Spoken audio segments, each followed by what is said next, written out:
contacto con el doctor José Luis Traba Manzanilla, experto en temas hídricos, doctor de la Universidad de Colorado, a quien agradecemos muchísimo haber aceptado la invitación para una entrevista breve. Estamos con usted, doctor. ¿Cómo le va? Muy buenas noches. Buenas noches, Pepe. Buenas tardes. Gusto en saludarte. El gusto es nuestro, doctor. Bueno, pues este acuerdo que se está buscando entre México y el gobierno de Estados Unidos para el asunto del agua que tenemos que, de acuerdo al Tratado de 44, tenemos que entregar a Estados Unidos y que hemos dejado de hacer en los últimos 5 años. Justamente hemos incumplido, pues, en los últimos 5 años, precisamente porque no hay agua. ¿Cómo vas a dar lo que no tienes?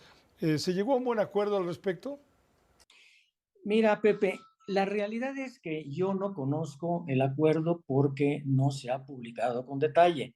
Eh, pero definitivamente yo dudo que se haya llegado a un acuerdo sobre la base de un plan integral. Eso hubiera llevado muchísimo más tiempo.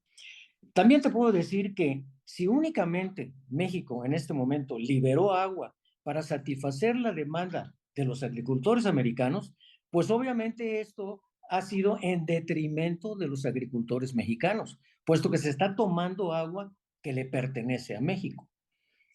Hay que recordar, Pepe, y lo voy a hacer muy rápidamente, que el tratado en lo que se refiere a las aguas del Bravo tiene tres componentes fundamentales. Uno son los escurrimientos del Bajo Bravo que pasan por Fort Whitman hasta el Golfo de México. De esos escurrimientos, el 50% le corresponde a México. Eso por el tratado.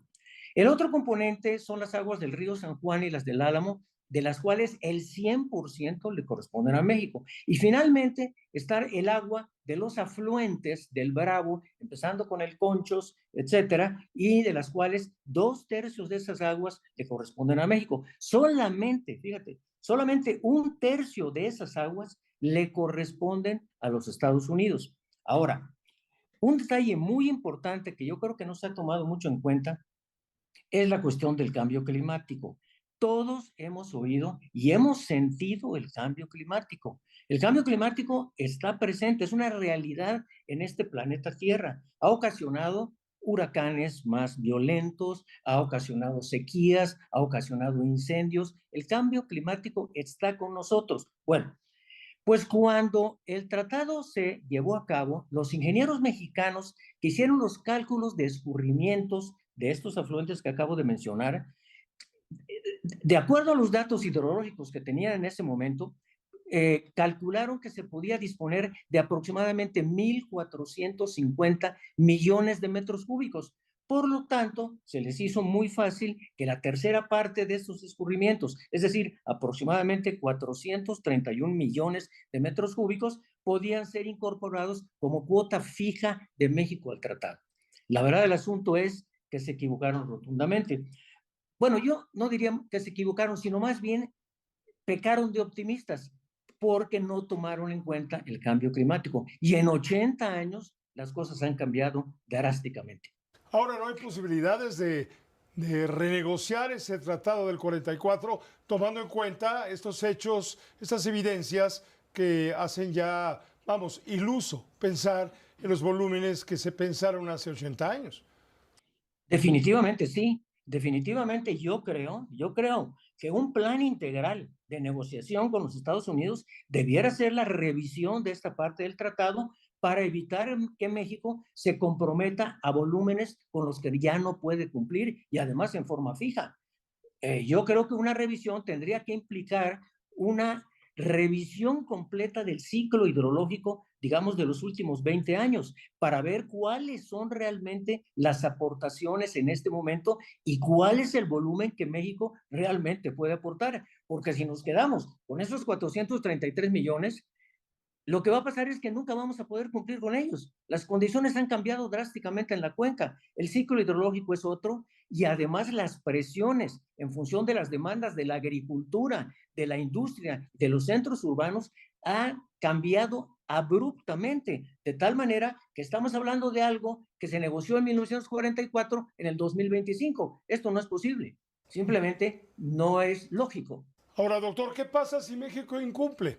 Porque es evidente que es otra de las presiones que está ejerciendo el gobierno estadounidense, digo, a petición, claro, de los agricultores tejanos que habitan un estado eminentemente republicano, que han recurrido con sus influencias y sus conexiones con el gobernador Abbott, etcétera, al presidente Trump, y el presidente Trump manda a decir a través de su secretaria de Agricultura, bueno, vámonos entendiendo porque no nos ha cumplido en los últimos 5 años y ya es tiempo de que me cumplan. Ahí la Casa Blanca está defendiendo los intereses, claro, de sus connacionales, pero insistimos, México no tiene para dar lo que no puede. ¿Qué pasa si México incumple?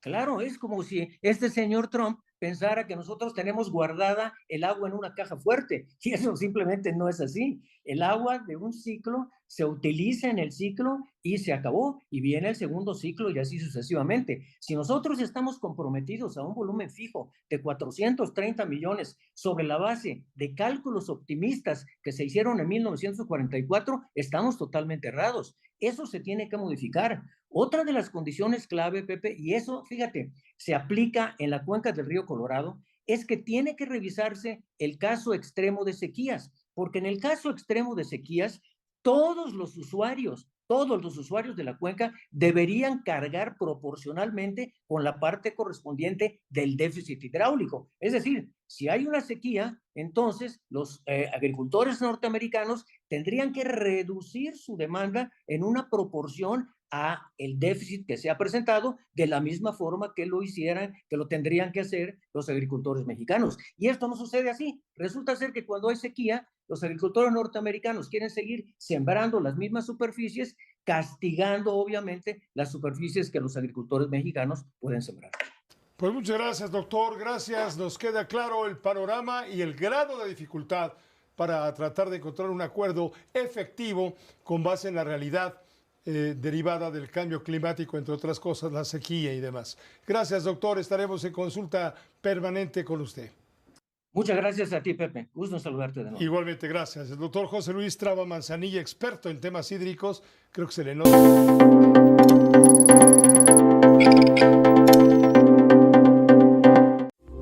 Esta fue una producción de Grupo Fórmula. Encuentra más contenido como este en radioformula.mx.